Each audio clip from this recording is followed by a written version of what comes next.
Welcome to Red Story, friends. If you enjoy it, don't forget to subscribe so you won't miss my other stories. Your support means a lot to me. Story: The Truth Behind the Smile. Jake had always been proud of his relationship with Sarah.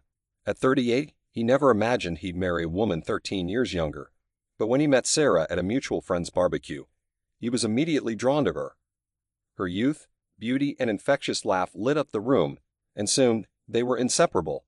An American family with dreams of a bright future together, or so he thought.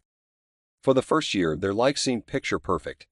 They had fun together, went on vacations, and shared dreams of buying a house, maybe even starting a family. But over time, something shifted. Jake couldn't pinpoint it at first, but the closeness they once had started to fade. Sarah seemed distant, distracted, often zoning out in the middle of conversations.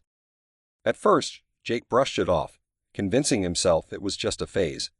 Everyone has ups and downs, he told himself, but the nagging feeling persisted.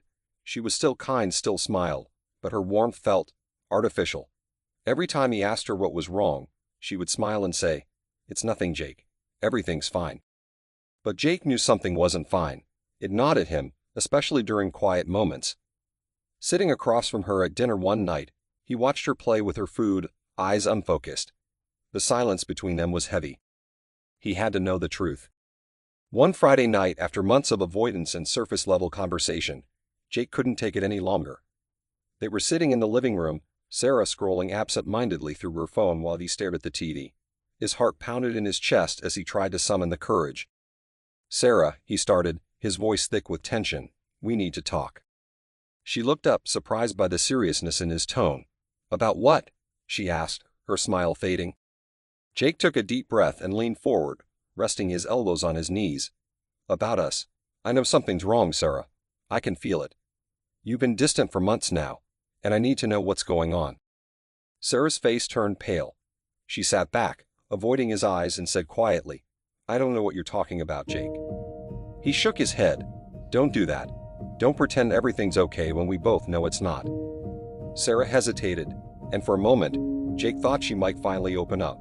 But then she said, "It's fine, Jake. Really, you're imagining things."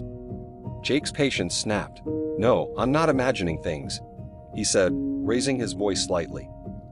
"You think I haven't noticed how you've been avoiding me? How you look at me like I'm not even here sometimes? Just tell me the truth, Sarah." The room was dead silent. Jake's heart was racing as he stared at her, waiting for an answer. Sarah bit her lip, her eyes filling with tears. After what felt like an eternity, she finally spoke, her voice barely audible. "There is something I haven't told you." Jake's stomach dropped. He braced himself for the worst. "I loved someone else before you," she confessed, her voice trembling. "And he married someone else." Jake's mind reeled. "What? Who? When?" His questions came out in a rush, his voice desperate. Sarah wiped away a tear and continued. "His name was Ryan ***. We were together for a long time, but he broke up with me and ended up marrying someone else." She paused, her eyes filled with sorrow. "I was heartbroken, Jake, and then I met you." Jake felt like he'd been punched in the gut.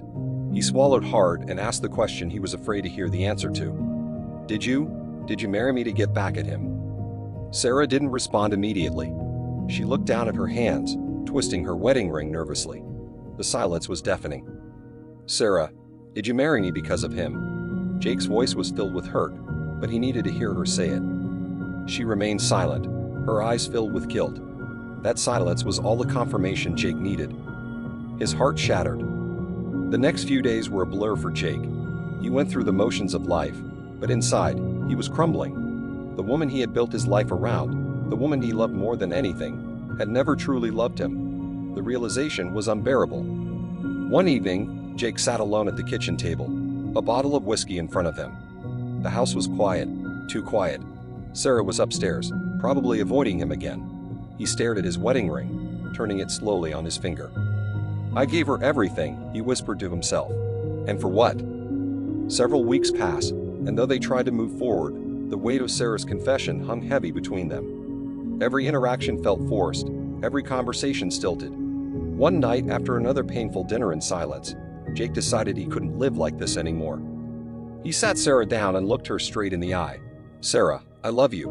I've loved you since the day I met you, but I can't keep pretending that everything's okay when I know it's not. I know you don't feel the same way about me, and I can't live in a marriage where I'm the only one who cares." Sarah's eyes welled up with tears. "Jake, I do care about you. I really do. But not the way I need you to," he said softly. "I can't be second place in my own marriage, Sarah." The decision to divorce wasn't easy, but after 6 months of trying to mend the cracks in their relationship, Jake knew it was the only option. He had loved her deeply, but the love had never been fully reciprocated. The hardest part was realizing that no matter how much he gave, he could never be the man she truly wanted. The day they signed the divorce papers, Jake felt a strange mix of relief and sorrow. He watched Sarah walk away from the courthouse, knowing that their time together was over. But as painful as it was, he also knew that he couldn't keep holding on to something that was never real. Reader comments. 1. This one hit me hard. I went through something similar with my ex-wife. It's tough, but sometimes you have to walk away to find peace. 2. Jake's story is heartbreaking, but I admire his courage. It's so hard to let go when you love someone, even if they don't love you back. 3. Jake did the right thing. It's better to be alone than to stay in a relationship where you're not truly loved. 4. I've been in Sarah's shoes before, and it's hard to admit when you don't love someone as much as they love you. I hope she learns from this. 5. Wow. This story reminds me that love isn't always enough to make a marriage work. Jake's pain is palpable, but he made the right choice in the end. 6. Jake deserves someone who loves him fully. I hope he finds happiness again. Sarah's silence said it all.